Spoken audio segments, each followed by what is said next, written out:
Okay, Impact Wrestling. No, I'm not going to tell you this show was bad. It wasn't. Average camera work, which was good. Good audio. Good lighting. Fine when it comes to production. Now, when it comes to the content, we got a lot of interesting details to talk about. Details I know all of you are going to enjoy. I know you're going to enjoy it. I know some are going to say, this is awesome. And I'm not going to tell you it isn't good. I am telling you the show was good. The thing that's always held Impact back has been twofold. One has been production. The second one has been writing. I'm sorry, the booking has sucked. Their writing sucks. But as I've always said, Impact Wrestling has their moments. They do. I've never said they didn't. That's the reason why I still review Impact Wrestling. I don't do this just for my health, ladies and gentlemen. I do this because I still love the company. Even though they suck in many cases when it comes to production or their writing is absolutely trash. They have their moments. Whether this increases their shares for America and the American market, because that's what they've been dying to get more than the European and international market, is a big question. Okay. Opening match, which I'm going to make this very, very short. Motor City Machine Guns versus Rhino and Heath didn't really get very far.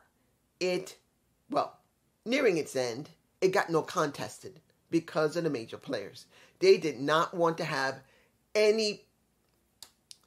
I don't always like this booking that you are trying to do something early in the show that should be saved and built up more properly, but you got nothing to write with. Particularly that with Impact Wrestling.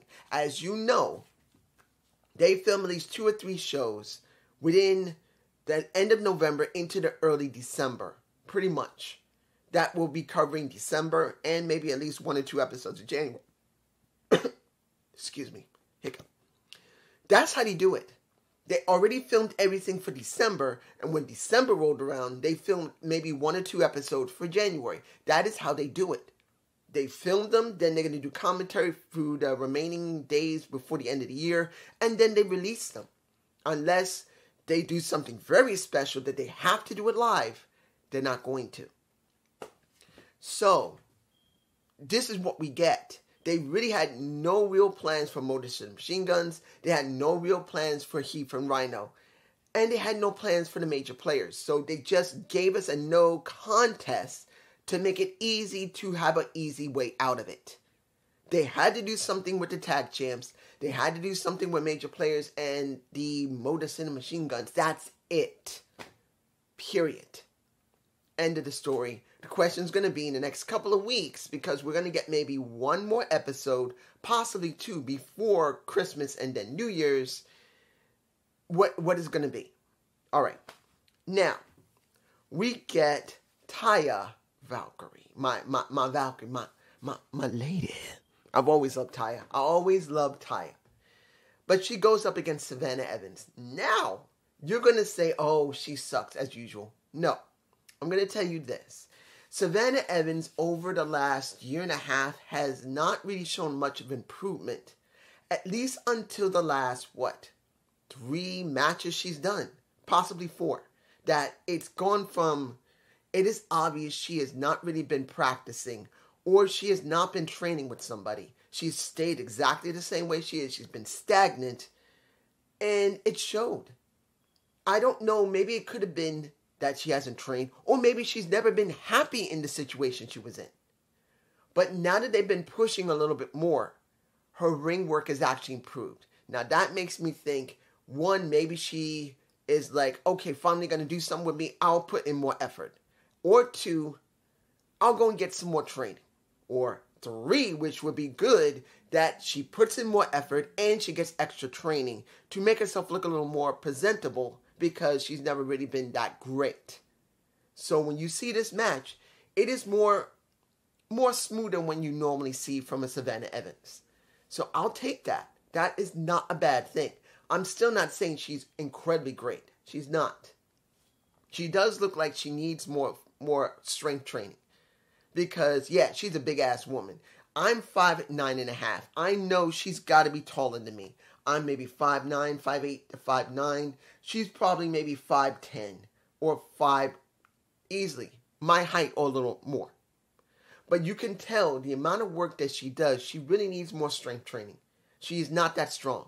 She's a big woman like a Awesome Kong.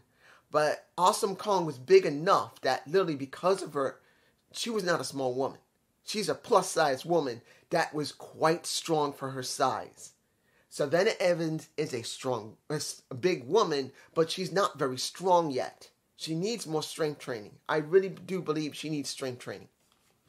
In the end, she won the match because she's supposed to win the match because they're trying to do something with death dolls. But then you wonder, what are they going to do? The same thing as before? We still have a stagnant women's division. A knockouts division. I'm sorry, I'm not trying to be disrespectful to Impact Wrestling. But at this point, where they never bring in more women to destroy or to become real competition for the women in the knockouts division, it's always felt stagnant. It has felt stagnant. Only time they bring anyone in was for Marsha Slamovich or for Killer Kelly. We haven't seen either one of them Killer Kelly we haven't seen over, I think, nearly a month now. I don't know if she's hurt or not. But when it comes to Marsha, that was only one else they would ever bring anybody in. I'm just saying. Now, the next match was Kong of now, not Violence by Design, The Design.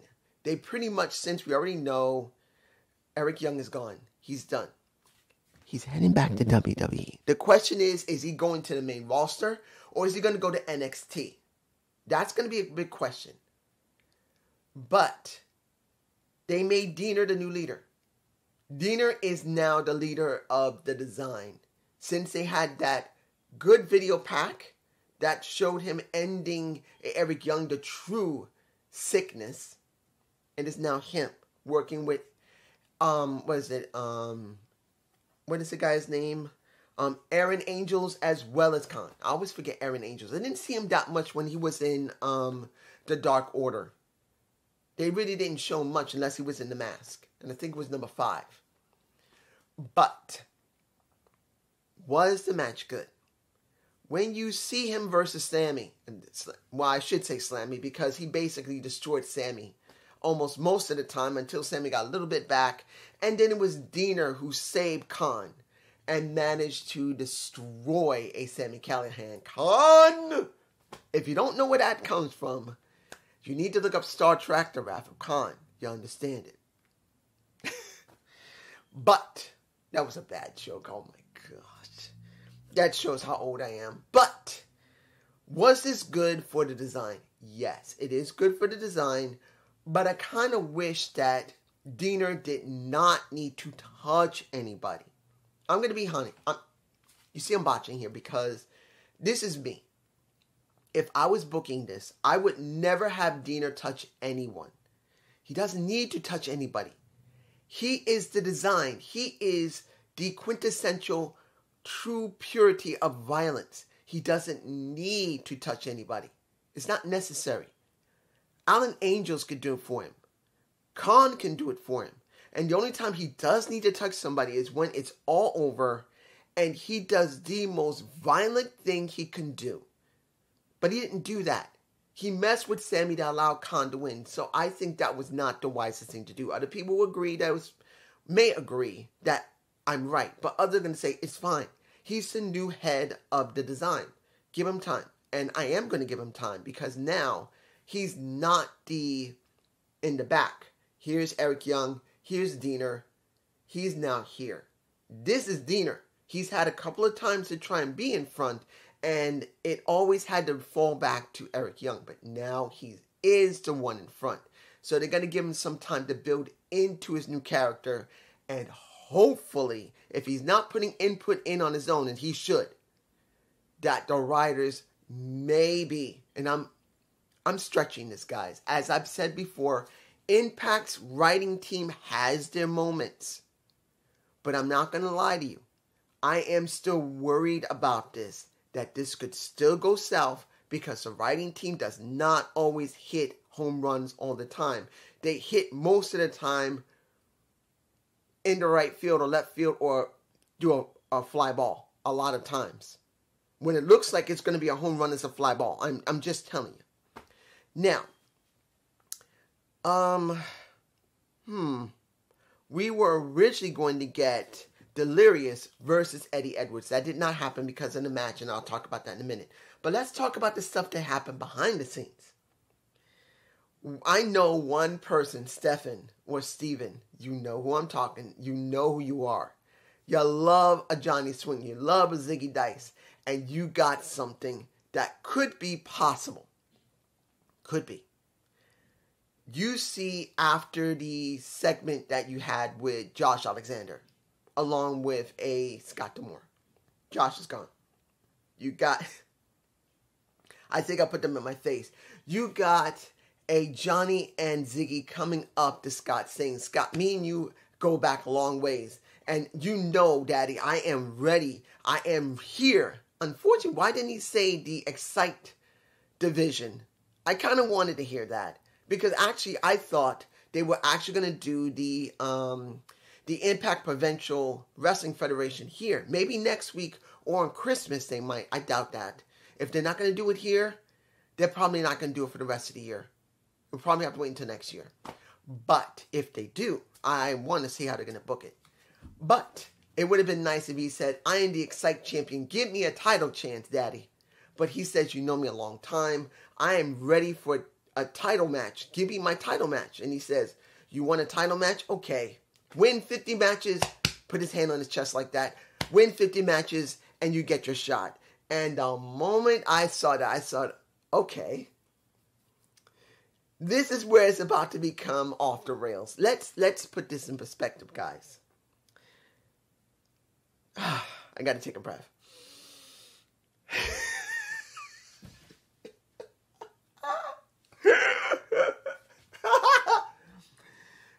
You just dropped something that not many people are going to pay attention to, Scott D'Amore.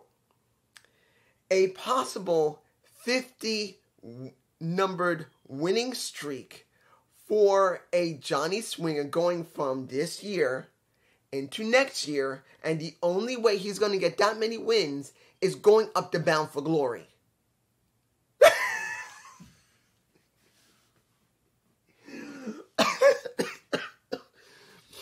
Oh, allergies hurt, man. It still hurts here. I still get allergy problems. There's still trees that are still dropping their leaves and giving off pollen, even at this time. That's what happens in New York when it's still warm.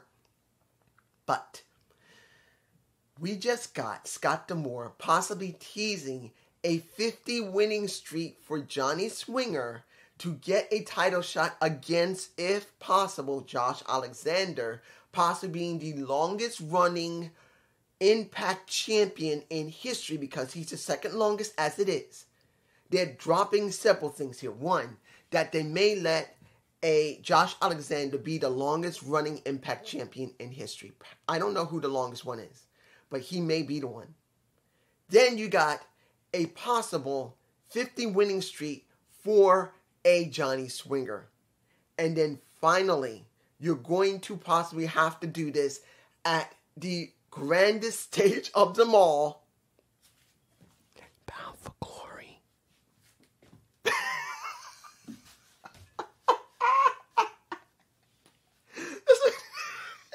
I'm putting my face.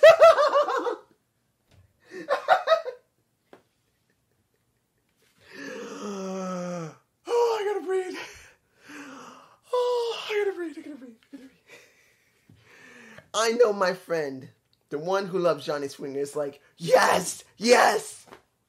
I can't say yes or no. We have gone through the most stupidest things with Impact Wrestling. We've gone through the most epic things with Impact Wrestling. I am still laughing.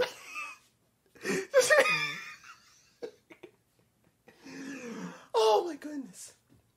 I don't think I've laughed so hard in a long while. But I'm saying this right now. if this was an actual drop to say, one, if anybody wants to see Josh Alexander drop that title to somebody, you ain't getting it. Because Josh is going to stay the champion. 2, we may get a storyline where Disco Inferno, because that is who he is. I know you love calling him Johnny Swinger, my friend, but he's known as Disco Inferno. The actual guy has been around for quite a long time. Yes, he's in his late 40s. He's younger than me. I found that out. Someone left it for me. Thank you very much. But he's been in the business quite a long time. And he's never really gotten a very strong run other than what happened in ECW. I believe that's where he was. I never checked. But the point is, we had Wrestle House number 2. That was dedicated to Johnny Swinger. And not everyone liked it, but what people who did laughed their freaking asses off, and I was 10 of them. But if they're actually going to try something, kind of like what happened to, how can I say this? You may get a run that would be similar to what happened with Brian Myers. When he was back in WWE, when he was I forgot what he called himself back then. But pretty much, he had a constant losing streak until it was decided to give him a winning streak when everyone was behind him. You may actually get that with Johnny Swinger if they're willing to pull the trigger on it and let him have wins on BTI and on the Impact Zone. BTI and the Impact Zone leading up to Bound for Glory, not Slammiversary. That will be foolish. If you're going to make it important, it's got to be at Bound for Glory. I'm moving on. Now, we got a vid pack from the Bullet Club. And they sponsored a little bit of New Japan Pro Wrestling. Now, because I'm bringing this in, I have to mention about Mercedes. I know I can make a Gump report on this, and I don't know if I'll have the time. I have several things I got to do in the next couple of days. If I can, I will try. Like I've been trying with NWA. Right now, I got to do 2 videos. Understand, guys. Saturday, I got to try and do, when it comes to deadline, Sunday, I got to try and do, and I am going to do, when it comes to Final Battle. I have barely any time to do anything. Especially if I'm still working on my animation. So it's like I have almost no time on my hands. I got to find time. But I got to mention this, and if I can do a Gump report, I will. Knowing that Mercedes is not heading back to WWE at this time, that she is going to New Japan Pro Wrestling and be at Wrestle Kingdom, I believe, 17. And she's going to be facing someone there, possibly Kairi Sane. Possibly. I don't know who. Maybe it could be her. This changes the dynamic a lot. Now, one of you guys, you know who you are. You know, dude, you know who you are. That's in your picture, like this. I did see it beforehand when I looked at just Alex. And I know you said you and Alex nailed it. And you did. Now, not saying that I didn't say anything about it. That I know I did speak about it more than a few times, wondering what was going to happen with Naomi as well as Sasha. Will they go to New Japan Pro Wrestling? Will Sasha go to AEW? I did speculate that, but I never really constantly talked about it. Now, just Alex did.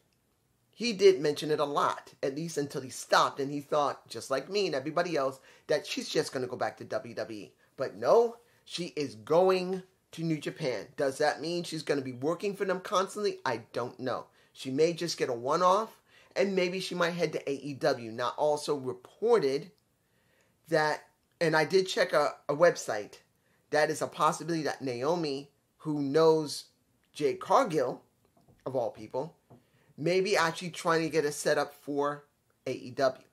Now, I have spoken about Naomi going to AEW or a possible New Japan, but very briefly, but Impact or AEW, I did talk about on my channel. So if she does show up either Impact or AEW, I did say that ahead of anybody else. I did. They talked more about Sasha than they talked about Naomi. I talked about Naomi, so I'm saying that. Now, let's go back to the Bullet Club of Ace Austin and the Chris Bay. They showed some scenes in them doing some work in, Super Junior Tag Division. They're in it right now. And it was good to see they showed it. It was important they showed this because these are Impact wrestlers. And this is one of the things I always hated about Impact when they didn't do that. When you don't see them, you don't know what's going on. I'm not talking about showing any images of pay-per-view because there were some people who kept saying, dude, they don't let pay-per-view and pictures or videos go out. I'm not talking about pictures or anything from pay-per-views, just the regular shows. Seeing that was good. The Super Junior isn't on pay-per-view all the time. It is on regular Japanese TV. So seeing that was important to me personally. And I have to say this. The question is going to be, are they going to win? We know that the openweight champions of New Japan Pro Strong are the Motor City Machine Guns. Unfortunately, they wouldn't show footage of them actually having a match, which was kind of sad. I wish they had, because then we can understand why they hold the damn titles in Impact Wrestling, and why not actually let them defend them in Impact Wrestling against Aussie Open. I'm just saying. Bully Ray. Let's get this done. Josh calls out Bully Ray because he made a request, like I said, with Johnny Swinger and Ziggy before they actually had their moment, knowing they're going to do, well, Johnny Swinger going to get 50 matches. If he does get them, he gets a title shot. You got Josh pretty much saying to Scott, I need this. Give it to me. And Scott didn't want that, but he said, I want this. So he gives it to him. He goes out into the ring. He says, look, Bully Ray, this is what I want. This is what you're going to get. And this is what you will not lose anything. Come out here, you get a title shot right now. And understand, if you win your title. But if you lose nothing. You still get your shot at Hard to Kill. This is a win-win for you. Just get your ass out here, you get your shot now, and you can still get your shot later if you lose. Period. But he doesn't fall for it. He's not there. He's somewhere, which somewhere is in the back, because it was obvious if they had the brain power. This shows how bad Impact booking is. You see him again in my face. He's up against a gate. He's not up against a wall. He's up against a gate. That's probably at the damn venue they're at. Couldn't they just gone outside in front of a damn car and make it look like they're not actually at the same freaking venue? That just shows you lazy booking. Look at NXT when it came to Braun Breaker and Apollo. At least they were willing to go off campus. They were not willing to be at the same place. They went over to a pretty much a lake or a pond, and they went to a damn diner. It's that freaking hard to get camera out there just to film. That is so damn stupid. But that's what happened with Bully Ray. He says, I'm not there, but we know he is. And he shows his camera, well, not his camera, his phone, showing how he treated Josh at Overdrive. Showing how he messed over his woman and said simply, I am not going to be there. Very calmly, I am not going to play your game. This is on my time. I am not coming there. I am not facing you. I will go at my time at Hard to Kill. So, sorry. Bye. And you think it's over because at this time, what is about 9:25, 9:30 almost? No, wait a minute, was it 9? No, 8:50 to 8:55. My mistake, I'm sorry. 8:50 to 8:50, no, was it 8:50? How much time was left? 59 minutes. It had to be 9:04 or 9:05. My mistake. I'm sorry about the different times. I'm trying to remember how long the segments were, how long you saw in the Titantron, and how long there was a gap before Mike Bailey came out. Because he comes out right around, 9:03, 9:04. He gets into the ring, and then he says, look, Bully's not here, but I am. If you still honor that, put that thing up for grabs. And Josh says, get me a damn ref. Within about a minute or two, he comes out, and roughly around 9:06, that is when the match starts. And I got to say this. This match was a war. A 1-hour war. I don't know if anyone's going to like Josh. Josh is Josh. But we got a chance to see how Mike Bailey operated going into a 1-hour match. Now, I'm not saying he's never done them.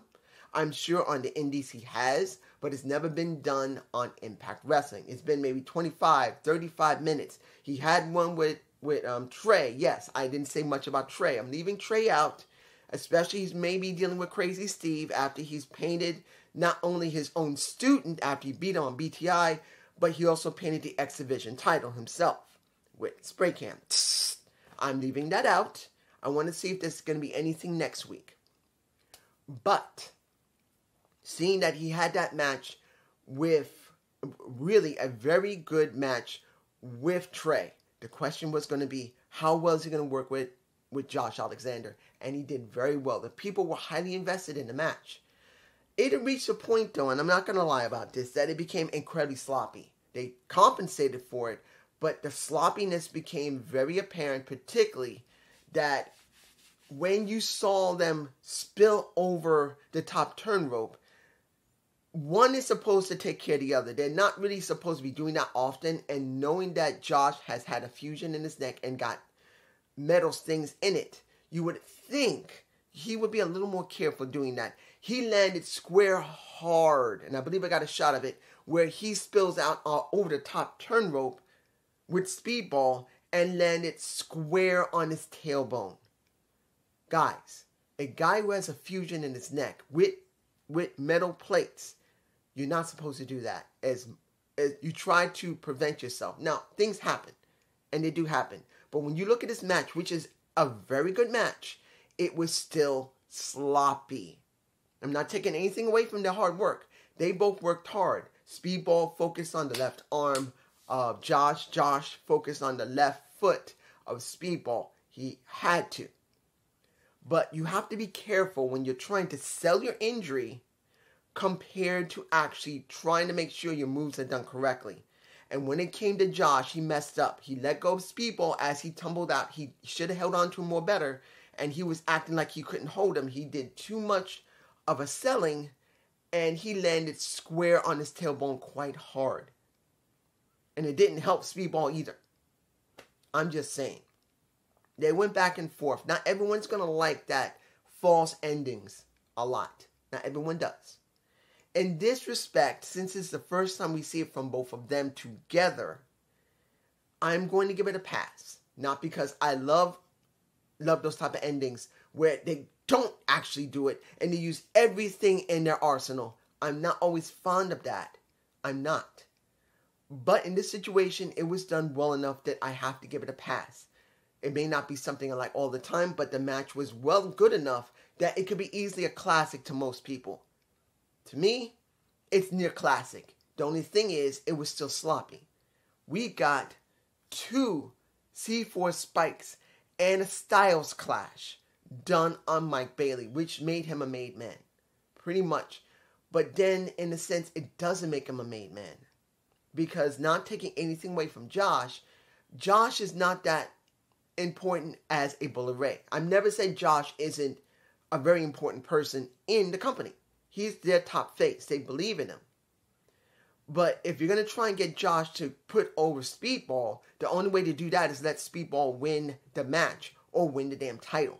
In this respect, Speedball got good props, but he really didn't get made. I'm sorry. The only way he's going to get made is that he beats Josh or he beats Josh for the damn title. That's just the way it works. So, technically speaking, this was the best match I've seen Impact put on in quite a while. This is a very good match. And the best thing about it, finally, they went to 10:06, roughly 10:05, 10:06 p.m., bleeding into finally, Impact Wrestling managed to tell Access TV, look, we need to do this for our show. Give us an extra 8 to 10 minutes. They finally got it. Finally, they did something that they should have been doing more often. Look at NXT. Now they're bleeding over into the next show. They need to. They're trying to give more interest to NXT. Here, that's what they got to do. They got to show they got to be willing to really push it. But that's just me. Peace.